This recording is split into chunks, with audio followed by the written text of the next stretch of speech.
Sekarang masuk perjalanan sejarah. Wafat Nabi SAW. Beliau manusia, dan sifat manusia pasti akan mendapati maut. Maut mengambil nafas.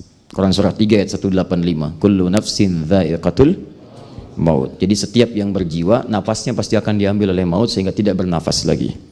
Kalau sudah sebelum diambil jadi mayyitun, ada tasydidnya.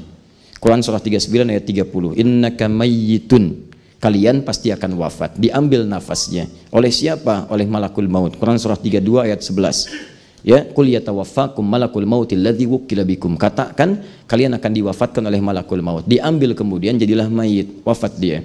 Ya, Rasulullah SAW kemudian wafat, diteruskan perjuangan oleh para sahabat, orang-orang soleh setelahnya, sampailah tiba kemudian masa-masa orang mulai lupa dengan perjuangan-perjuangan beliau. Orang mulai menyimpang dari beberapa hal dalam kehidupannya.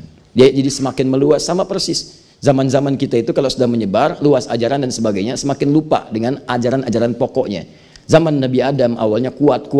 Ketika menyebar, sudah syu'ubah wa qabail, Quran surah 49 ayat 13. Muncul menyebar. Tadinya banyak orang soleh bimbing, meninggal 5 orang. Begitu meninggal itu 5 orang, ada Suwa, ada Ya'uq, ada Yaguth dan sebagainya. Meninggal, orang mulai lupa. Ingin ingat. Pada yang meninggal itu mulai bikin patung. Dari bikin patung melihat seperti yang ada yang melihat. Dari situ bikin sesajen dan sebagainya. Maka muncul penyembahan baru, muncul ada solusi. Nah, saat meluas itu, khususnya di sekitaran tahun 362 Hijrah sampai dengan tahun 567 Hijrah.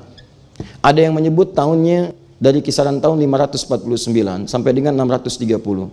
Ada yang menyebut tahun 567 sampai dengan 640 Hijrah. Di tahun-tahun ini masa-masa krisis ketika orang sudah mulai lupa dengan perjuangan Nabi SAW. Sehingga banyak kemudian dari orang-orang yang sebelumnya masa-masa peperangan itu telah kemudian ditaklukkan dan dibuka kebaikan-kebaikannya, mereka kemudian memendam dendam kembali untuk menghimpun kekuatan dan mulai menyerang orang-orang Islam lagi. Karena lupa inilah kemudian menjadi lemah keadaan umat Islam pada saat itu. Lupa dengan nabinya, lupa dengan tuntunannya dan semacamnya. Maka momentum ketika lahirnya Nabi SAW di bulan Rabiul Awal itu dihidupkan kembali di masa-masa ini untuk mengenalkan Nabi SAW. Ada yang mengatakan dihidupkan pada tanggal ini, tahun-tahun kisaran tahun ini, di wilayah Mesir pada dinasti Fatimiyah, dinasti Ubaidiyah. Siapa yang menghidupkan namanya? Abu Tamim. Abu Tamim, sekali lagi, ya, Mu'izzuddin atau Al-Mu'izz lidinillah. Ya, Mu'izzuddin atau Al-Mu'izz lidinillah. Abu Tamim Al-Mu'izz lidinillah. Dihidupkan di kisaran tahun 362-567 Hijriah di wilayah Mesir. Ini pendapat pertama mengatakan haluannya adalah Syiah. Ini haluan pertama, Syiah. Ini pendapat pertama. Dia hidupkan. Cuma untuk perayaan, mengenalkan, disebutkan namanya siapa, lahirnya di mana, ibunya siapa, bapaknya siapa dan seterusnya untuk mengenalkan kembali. Ada yang menyebutkan bukan ini yang mempopulerkan ini. Yang mempopulerkannya adalah nih kisaran masa 549 sampai 630. Di wilayah mana? Irbil. Irbil ada di mana? Di Irak. Siapa yang mempopulerkan pada saat itu? Yang mempopulerkan pada saat itu namanya Muzaffar. Beliau muhafidz Irbil, gubernur provinsi Irbil di wilayah Irak. Gelarnya kunyahnya Abu Sa'id Muzaffar Kukabari. Beliau mempopulerkan ini, mengumpulkan para ulama-ulama karena banyak kecenderungan dah lupa dengan Nabi, para pemudanya, para macam-macam dikumpulkan oleh beliau, ulamanya dikumpulkan, para ahli tasawuf dikumpulkan, para alim dikumpulkan, ustaz-ustaz dikumpulkan supaya menjelaskan tentang keutamaan Nabi SAW. Jelaskan lagi ke pemuda supaya ingat dengan Nabi, jelaskan lagi siapa sosoknya, apa kemuliaannya, apa macam-macamnya. Kumpul mereka membahas, kumpul. Ada yang bikin syair, ada yang bikin qasidah, ya, tahu qasidah enggak? Awas kalau qasidah apa? Tang gitu. Bukan.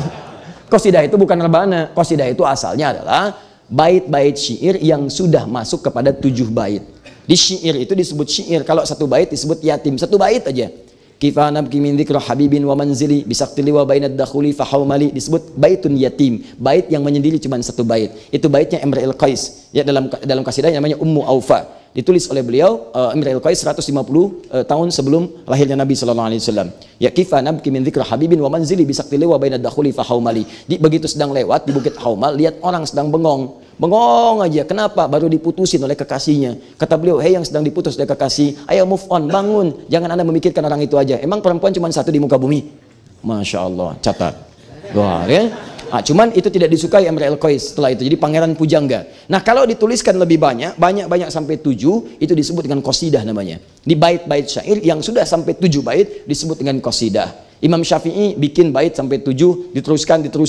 Qasidah namanya. Kumpulan qasidah disebut dengan diwan. Diwan Imam Asy-Syafi'i, diwan Al-Bukhturi, diwan Imrul Qais, diwan Nabighah Az-Zibyani. Dikumpulkan diwan Zuhair bin Abi Salma. Abi Salma itu seorang yang benci dengan Nabi, menjelek-jelekan Nabi, selalu melecehkan Nabi. Kemudian di masa-masa Islam masih jadi musuh, sampai kemudian dihalalkan darahnya, dikejar, jadi buronan.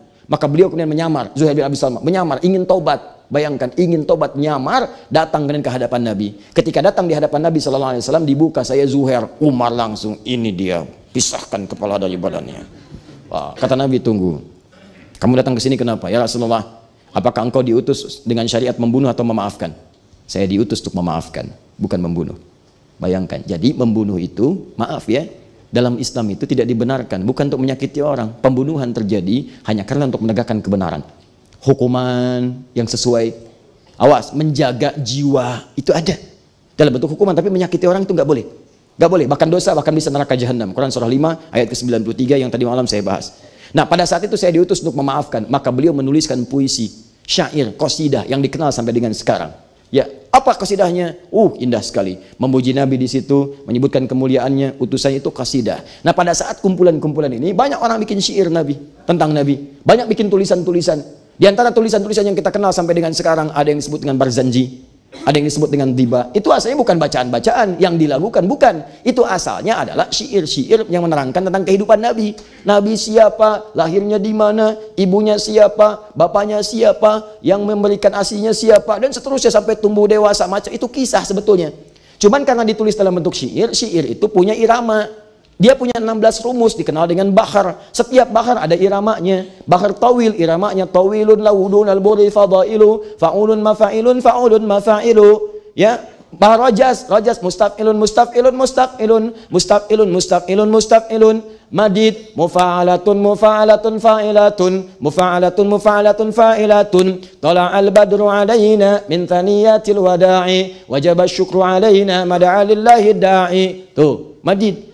Ya, rajas, mustaf'ilun, mustaf'ilun, mustaf'ilun, sautus safiril bulbuli, hayyaja qalbit thamili, al-ma'u wa zahru ma'a zahri lahdhul muqali, fa anta ya sayyidali wa sayyidi wa maulali, fakam tayyumuni ghuzailun uqaiqali, kataftuhu min wajdatin min fili hadhar rajuli, faqala la la la la, faqala qadamu harwili, wal walad wali wali ya wailali, faqultu la tuwalwili, fabayinu lu'lu ali, qala tawina kadaina radidul muqali, kahatan kakailali, tabtabuli. Ada. Ditarik di masa-masa setelah itu, jadi kemudian pusat ilmu dari nyanyian-nyanyian, dari tulisan-tulisan jadi pusat ilmu. Apa di antara pusat ilmu itu? Rajas dipakai jadi Alfiyah Ibnu Malik 1002 bait. Dimasukkan ke situ, itu rumusnya Rajas Muzdawaj. Zaman jahiliyah jadi irama-irama nyanyian, puisi. Zaman-zaman kehidupan Nabi dan setelahnya jadi ilmu, dibawa rumusnya dipakai ke dalam ilmu. Jadilah keluar kemudian Alfiyah. Kalamuna lafzun mufidun kastaqim wasbun wa fi'lun thumma harfunil kalim wahiduhu kalimatun wal qawlu am wa kilmatun biha kalamun qad yu'am bil jarni wat tanwini wan nida wa al wa mustadin lismi tamyizun hasal bitafa'alti atat wa ya if'ali wa nunik balanna fi'lun yanjali. Alfiyah. Halo? Itu begitu. Ada Alfiyah hadis, Imam As-Suyuti bikin Alfiyah fil hadis, ada Alfiyah fi ulumul Quran, ada dikemas ilmu. Dulu seperti itu, bikin syair-syair itu asalnya bukan nyanyian. Asalnya adalah tentang tulisan-tulisan yang menunjukkan informasi. Nanti puncaknya terjadi ketika diambil alih. Barat, Ferdinand dengan Isabella bersatu. Ngumpul 1492. Setelah perjanjian Tordesillas. Sebelum itu ngumpul keduanya menghancurkan Granada yang terakhir di Spanyol. Diambil hazanahnya, dibawa lagi, kemudian kembali lagi ke musik. Muncul rumusan C, D, F, G, A, B, C, G, A, B, C, D, F, G, D, F, G, A, B, C, D, A, B, C, D, F, G, A, F, G, A, B, C, D, E, B, C, D, F, G, A, B, F, G, A, B, C, D, A, F, G, A, B, cis, judi, preng. Tuh. Situ. Jadi ke piano, jadi ke gitar, jadi ke macam-macam. Balik lagi. Dulu itu kalau antum buka Diba, antum buka Barzanji, itu isinya sebetulnya bukan nyanyian. Isinya itu ada doa-doa, isinya ada sholawat, isinya ada doa untuk orang Islam, isinya menerangkan kehidupan Nabi. Itu asalnya. Cuman persoalannya, kalau dulu itu dibaca, orang paham, dijelaskan, ini begini-begini itu taklim. Yang sekarang, umumnya orang baca nggak ngerti isinya. Itu masalahnya. Jadi nggak tahu kalau itu pelajaran.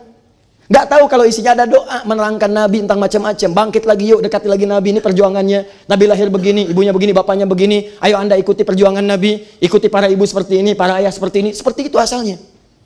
Nah itu kemudian ada pendapat ketiga, itu dibangkitkan, dipopulerkan oleh Salahuddin Al-Ayyubi, panglima paling hebat dalam Islam yang pernah lahir sepeninggal Nabi, sepeninggal sahabat dan seterusnya, yang membebaskan Palestina itu. Dicatat dalam sejarah namanya, dituliskan berbagai kisahnya dan dipuji dengan berbagai pujian yang ditetapkan oleh Allah Subhanahu wa taala lewat lisan-lisan para sejarawan orang-orang Islam setelahnya. Beliau ternyata juga pernah membangkitkan bagian dari pasukan-pasukannya yang beliau sering amati. Katanya ingin buka Palestina, katanya ingin bebaskan Palestina. Tapi ketika malam-malam beliau lihat sebagian tentaranya ada yang sholat. Kata beliau, ini sudah siap. Sebagian masih ada yang ngobrol-ngobrol, begadang.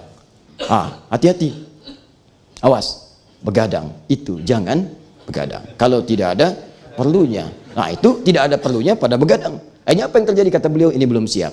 Mentalnya belum siap. Kedekatan dengan Allahnya masih kurang. Banyak dilihat masyarakatnya, makin jauh kemudian, gak kenal Nabi, gak kenal macam-macam. Akhirnya dihidupkan oleh beliau. Di waktu-waktu itu, ada yang mengatakan dihidupkan di bulan Rabiul Awal untuk mengambil momentumnya. Ada yang mengatakan dihidupkan bahkan di luar bulan-bulan itu. Ayo kenali lagi Nabi, kenali lagi Nabi. Dikenalkan. Kumpulan-kumpulannya sampai populer disebut dengan kumpulan Dzikra Maulidin Nabi. Dzikra, bukan haflah. Kalau haflah itu perayaan. Ya kalau haflah itu pesta. Kalau Dzikra itu mengingat. Kumpul-kumpul untuk mengingat Nabi, meneladani perjuangan-perjuangan dan kehidupan kalian beliau. Dzikra Maulidin Nabi, dzikranya kemudian dihilangkan untuk menunjuk pada mudhaf dan mudhaf ilaih. Disebutkan maulid nabinya.